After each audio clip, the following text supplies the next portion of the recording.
My bank balance is what? How did that happen? When you think about taking a look at your finances, what emotions do you feel? I'll tell you mine. I feel guilt. I feel guilt because I know that I should be working harder at getting rid of my debt. I don't have as much debt as the average Canadian, but still with the income that I'm getting, it's something that I should really concentrate on paying off. And it would be much better for me. It would give me the freedom if I did have my debt paid off. I also feel shame. I feel shame because when I sold my house, I put some of that money towards paying off all my debt. And I had no more debt. And here I am, 4 years later, and I have debt. Something else that examining your financials can do is it can start to cause conflict with your family, and conflict with your partner, with your life partner. And you don't want that either. And if there's anything I run away from, it's conflict. Before we go any further, my name is Debbie, and I want to welcome you to Writing Life's Next Chapter. And don't forget to subscribe and hit that black bell. You'll see a little black bell up there. That'll give you notifications then when we do the next episode, episode 3. This is episode 2. And please don't forget to hit that thumbs up button, the like button. It helps get my video out there. So, how do you get over the negative emotions when it comes to examining or discussing your finances? Most people will tell you to make a budget. I call it a spending plan. I'll tell you why here. A budget to me, I don't like the word because it sounds confining, constrictive, and even a little bit like punishment. So I call mine a spending plan. Now, to make it clear, let's say in my budget, I would have $500 a month for groceries. And that to me just sounds like I have to be so careful I don't go over that $500. But calling it a spending plan, if I have $500 there for groceries, I get to spend $500 on groceries. So how creative can I be to get some really good deals and good meals? I know it's exactly the same thing, but it's the way I look at it, and I am a bit of a Pollyanna.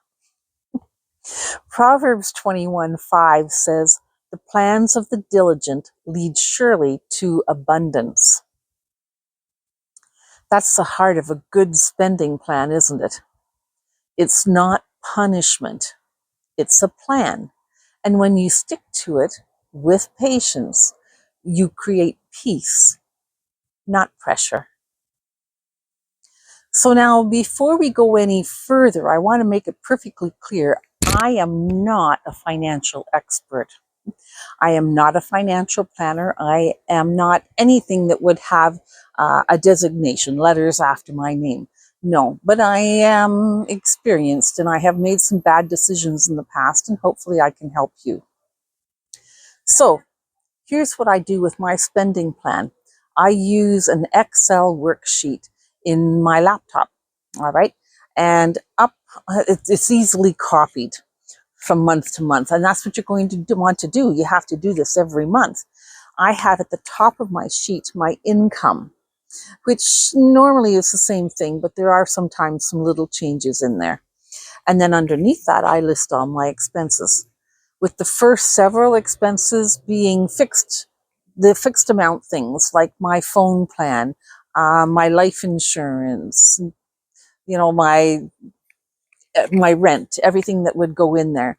And then underneath that, I have the variables. So that might be my groceries. I might have a little bit of variety there with my groceries, my prescriptions. I take supplements, things like that all along the way. And right down to the penny, what these things are. And after 3 months of doing this, and maybe you might even just do this a little bit along the way, I know I do, but after 3 months, take a look. Take a look and see if there's any patterns. See where maybe you can cut back. Maybe you can cut back on your groceries. Maybe you can cut back on your restaurant meals, find something that you can cut back on. And if you do have extra, pay off your debt. Pay off your debt, or maybe you've got a little bit to invest. I would suggest paying off the debt first. Build yourself up an emergency cushion. Save some money. So put it to maybe in a different savings account somewhere and save up to $1,000. And for some of us, that might be a little difficult. $500 might be a better goal. And for some of us, maybe our goal is going to be 5,000, but have a cushion there for emergencies. So if you, for example, blow the engine in your car, you've got a cushion to fall back on. Don't stop recording after the 3 months. Keep recording everything monthly. And after another 3 months, so that's a total of 6 months, evaluate again. Evaluate again, look at the patterns, cut back where you can, and if you've got extra left over again, put it towards that emergency savings or pay off debt, and or maybe invest. Okay, if you've got all your debt paid off and your cushion, your savings cushion is there, look at investing. And remember that your money is a tool. It is only pieces of paper with somebody's picture on it. This is going to give you an understanding where your money is going. And it gives you control, or a sense of control anyways, until you do get the control. And it gives you the confidence to change your financial goals, maybe. It gives you the freedom. This sense of control is going to help take the stress off of you, take the load off of your back, and it gives you the freedom to imagine a better future. It gives you hope, and you can take a look at doing your reset, have hope in your reset, and perhaps even change your goals a little bit along the way. Don't be afraid to be flexible in your reset. So I'm going to give a couple of shout outs here to two channels that I subscribe to. The first one is Buzz's Retirement Garage.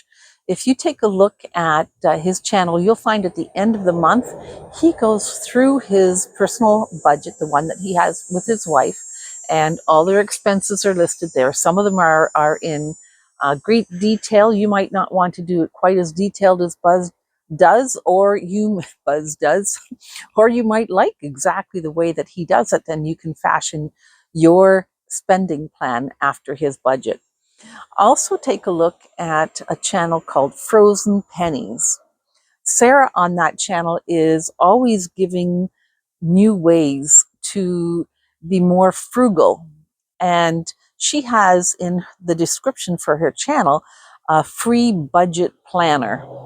This is something that she has put a lot of work into, so I am not going to put the link here on my channel. This is hers, and she deserves all the credit for it.